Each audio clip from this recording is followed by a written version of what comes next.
देखो हमारे पास स्टेटमेंट है a uniform plank APQB। Uniform plank क्या, वो एक वुडन का ले लो कि एक क्या बोलते हैं उसको, रोड सी है लोहे जो वुडन की है, लकड़ी की।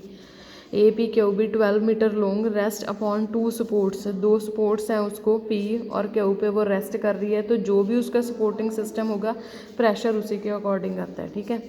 The plank is just on the stand of tilting up when a man of weight twice its weight stands at B. Also when he stands at the middle of the point AB, find the position of P and Q।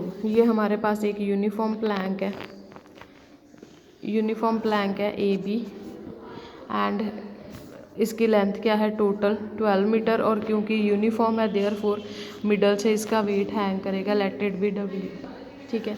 ये Planck खुद हवा में तो पड़ा नहीं हुआ, 2 support system है जो नाइफ एजेस हैं, या कह लो कि कोई भी चीज़ जो इसको होल्ड करके रखी हुई है वो P और Q है, ठीक है। फिर वो कहते B पॉइंट पे ना इसके एक एंड पे जितना खुद इसका प्लैंक का वेट है उससे डबल वेट का पर्सन इस पर खड़ा हो गया।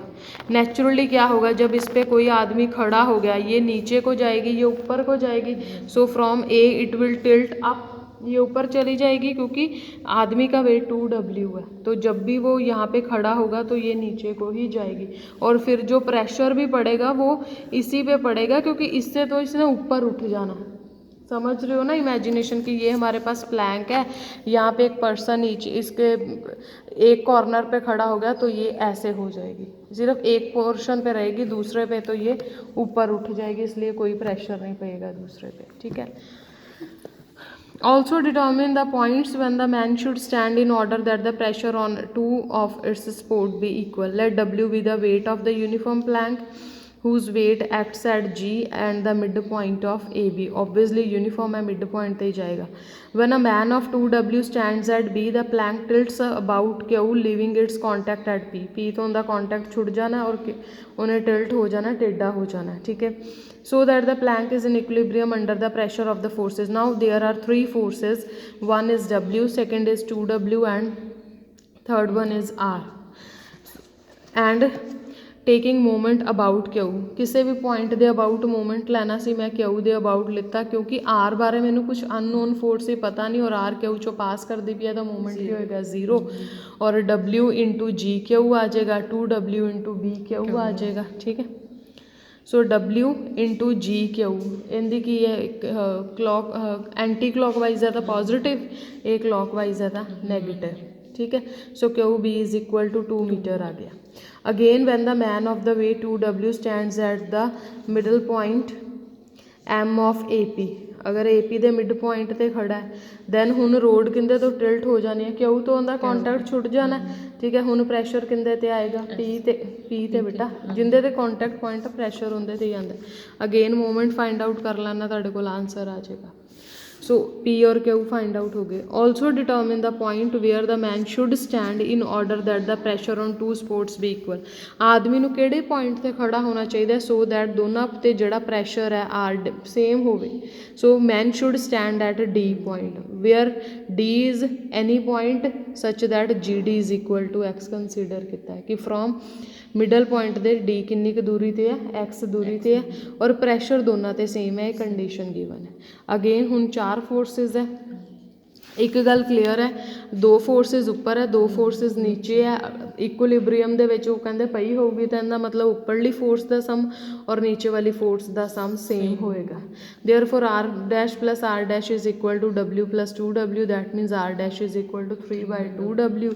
Now take moment about any of the point, किसी भी पॉइंट के अबाउट निकालो। मोस्टली असी अननोन फोर्स का जोड़ा होंगे ना पॉइंट उनके अबाउट निकालते हैं क्योंकि एटलीस्ट वो तो 0 हो जाए। So we will take the moment either you can take about P और you can also take about moment Q। Solve करके अपने को आंसर आ गया, man should stand at the distance 3/4 from G, ठीक है। वैसे तुम इनू अदरवाइज भी निकाल सकते हो। टोटल 12 मीटर से डिस्टेंस, A तो G तक 6 मीटर है, G तो B तक 6 मीटर है, दैन इत्थे वो कहते 3/4 है तो फ्रॉम वन एंड उनका डिस्टेंस कितना होएगा 6 माइनस 3/4, ठीक है। इत्थे तक नैक्सट है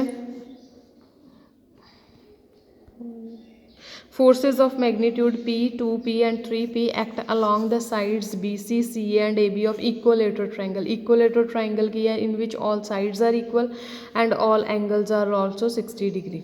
ठीक है. Find the resultant in magnitude, direction and line of action. Most important sum ਹੁੰਦੇ ਇਸ ਤਰ੍ਹਾਂ ਦੇ ਜਿੰਦੇ ਚ resultant ਦਾ magnitude ਵੀ ਪੁੱਛਿਆ ਜਾਂਦਾ ਹੈ, ਉਹਦੀ direction ਵੀ ਪੁੱਛੀ ਜਾਂਦੀ ਹੈ, ਉਹਦੀ line of action ਕਿੰਦੇ along ਹੋਏਗਾ ਉਹ ਵੀ ਪੁੱਛੀ ਜਾਂਦੀ ਹੈ.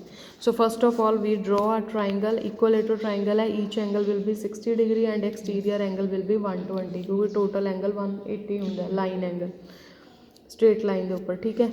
ਉਸ ਤੋਂ ਬਾਅਦ forces ਦੇਤੀਆਂ कि P है along BC, 2P है along CA, 3P है along A to B. Let R be the resultant. ਹੁਣ R resultant है, कित्थे पिया नहीं पता कुछ भी. Therefore we have taken R at any point on the x-axis. So let the point be E and R passes through E. Add the angle theta क्योंकि R ਦੀ direction भी ਕੱਢਣੀ है, magnitude भी करना है और ਉਹਦੀ line of action भी कित्थे होगी, किंदे through pass करदा पिया ਉਹ भी निकालनी है. ठीक है. ਉਹਦੇ ਲਈ ਅਗਰ ਮੈਂ ਰਿਜ਼ੋਲਵਡ ਕਰਨਾ ਸਟਾਰਟ ਕਰਾਂ ਫੋਰਸਿਸ ਨੂੰ ਅਲੋਂਗ ਐਕਸ ਐਕਸਿਸ ਜਾਂ ਹੌਰੀਜ਼ੋਨਟਲੀ ਰਿਜ਼ੋਲਵ ਕਰਾਂ ਤਾਂ ਆ ਜਾਊਗਾ P cos 0 ਕਿਉਂਕਿ ਐਕਸ ਦੇ ਉੱਪਰ ਪਿਆ. ਠੀਕ ਹੈ. 2P cos 120, 3P cos 240. ठीक है. ਤੁਹਾਡੇ ਕੋਲ R cos ਥੀਟਾ ਆ ਗਿਆ. ਸਿਮਿਲਰਲੀ R sin ਥੀਟਾ ਆ ਜਾਏਗਾ. ਸਕੇਅਰਿੰਗ ਐਡਿੰਗ ਕਰੋਗੇ ਤੁਹਾਡੇ ਕੋਲ R ਦੀ ਵੈਲਿਊ ਆ ਗਈ. ਅਗਰ ਉਹਨੇ ਮੈਗਨੀਟਿਊਡ ਪੁੱਛਿਆ ਤਾਂ ਮੈਗਨੀਟਿਊਡ ਵੀ ਆ ਗਿਆ, ਡਾਇਰੈਕਸ਼ਨ ਪੁੱਛੀ ਆ ਡਾਇਰੈਕਸ਼ਨ ਵੀ ਆ ਗਈ. ਹੁਣ ਅਸੀਂ ਇਹ ਨਿਕਾਲਣਾ ਕਿ ਲਾਈਨ ਆਫ ਐਕਸ਼ਨ ਸਾਡੇ ਕੋਲ ਮੂਵਮੈਂਟ ਦੇ ਨਾਲ ਆਏਗੀ.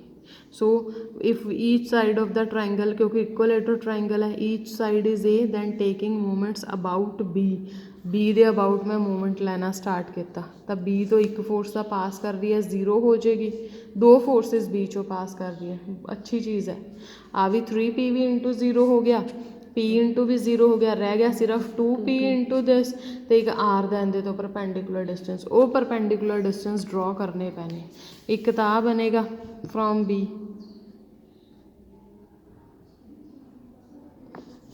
ठीक है. आ परपेंडिकुलर डिस्टेंस फाइंड आउट कर लेना तुसी. एक आ वाला AP ਦਾ ਇਹਦੇ ਤੋਂ परपेंडिकुलर डिस्टेंस की होएगा.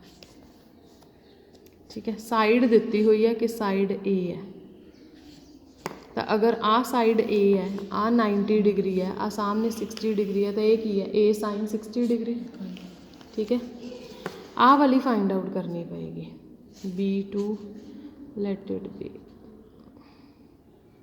B2 M कर लो, इनू N कर लो, BN BM मैनू फाइंड आउट करने पैने. इत्थे तक बोलो क्लियर है. ठीक है. सो अपने को आ गया now each sorry R into R ਦੀ वैल्यू इंटू आ डिस्टेंस BM.